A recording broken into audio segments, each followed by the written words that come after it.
मुझा दोस्तो हिक गाल याद रखे छो, सुबह जो सवेल खैरात कयो, सारो ॾींहुं तव्हां अल्लाह जे अमान ज़मान हिफाज़त में अची वेंदो।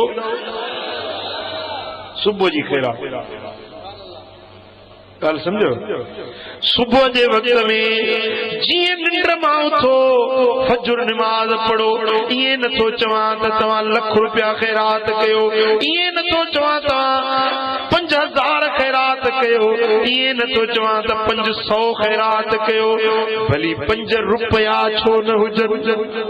खुदा जे रस्ते में पंहिंजे हाल आहर थोड़ी या घणी जेतरी भी दिल जे कुशादगी सां खैरात कयो था, सुबह जी खैरात तव्हांजे लाइ हिफाज़त जो किलो थी वेंदी।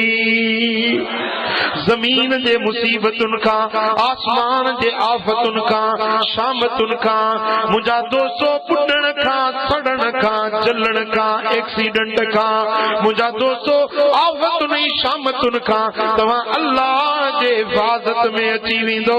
सुबह जी खैरात एड़ो वडो शान रखे थी।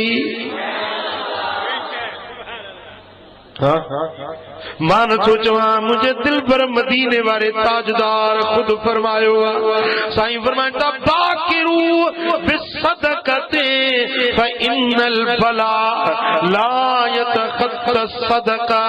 पंहिंजो सुबुह खैरात सां कंदा कयो, छो त का बि मुसीबत खैरात खे ओरांगींदी नाहे, खैरात खे ओरांगींदी नाहे, का मुसीबत खैरात के ओरांगींदी नाहे।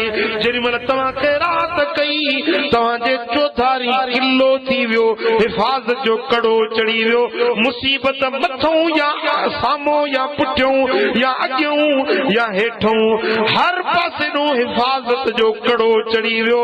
या मुसीबत ओरांगे ईंदी ई कोन, तव्हां अल्लाह जे हिफाज़त में अची वेंदो।